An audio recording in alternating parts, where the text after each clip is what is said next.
The movie 42 centers around Jackie Robinson's debut in Major League Baseball as the first African American to break the color barrier on the Major League level.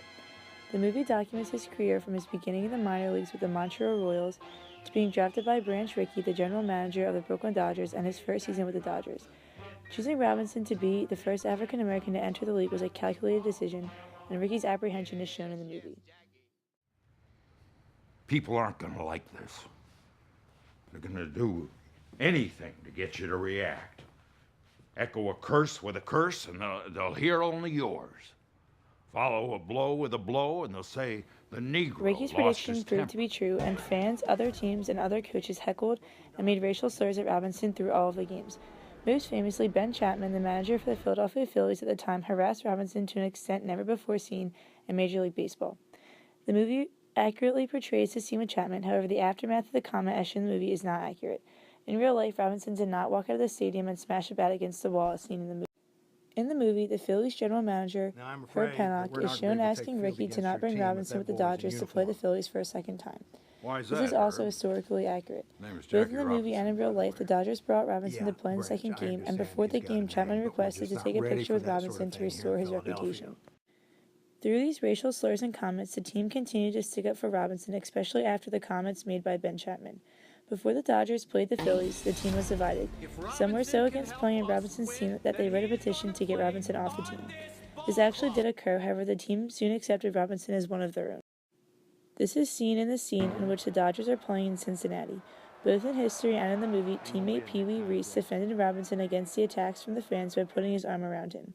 This action later inspired a statue to be created of Pee Wee with his arm around Robinson. Maybe tomorrow we'll all wear 42. That way they won't tell us The apart. comment that Reese makes about everyone wearing the number 42 is actually a reference to Jackie Robinson Day. On April 15th in Major League Baseball, every player in the field wears the number 42 in honor of Robinson.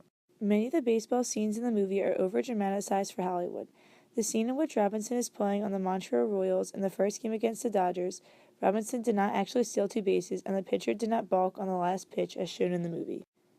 In addition, Robinson did not hit the game-winning hit to clinch the National League pennant for the Dodgers. The movie shows that Robinson hit a game-winning home run at the bottom of the eighth, which isn't true. Robinson did score during this game, but it was at the top of the fourth, and the final score was 4-2, not 1-0. In addition, this game did not cause the Dodgers to win the pennant, but to tie for the pennant. They won the pennant the next day. Also, the scene in which the Pirates pitcher hits Robinson in the head is inaccurate. You don't belong here, and you never will. The pitch hit Robinson in the elbow, and there is no bench-clearing fight in the aftermath of hitting Robinson. However, the overall social and cultural aspects of the movie were very accurate. The movie begins with a look at the time period that the movie was set in the 1940s.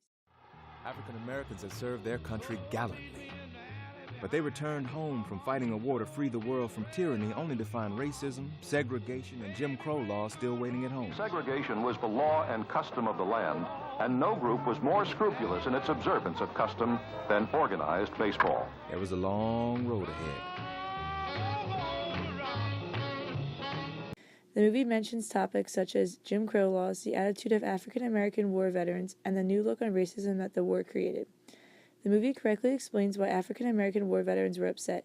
The veterans had just returned from fighting a war on tyranny overseas to come home to being denied many basic rights. The movie also does a good job at portraying the overall racism of the time in scenes such as the removal of the Robinsons from the plane to give their seats to a white couple, the segregated bathrooms, the attitude of the fans towards Robinson playing, and the fact that colored reporters were not allowed to sit in press boxes with the white reporters.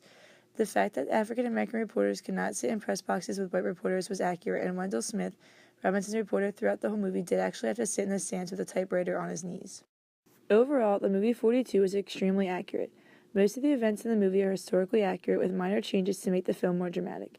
These changes are minor and do not affect the main plotline. For example, in the movie, Robinson calls his girlfriend Rachel and asks him to marry her immediately after he gets the opportunity with the Montreal Royals. This never actually happened, and Jackie and Rachel were married before Jackie even got the job offer. Another small deviation was the suspension of Leo Durocher from the league. In the movie, Durocher was suspended because of an affair he was having. Although this affair is historically accurate, Durocher was actually fired because of a suspected gambling problem.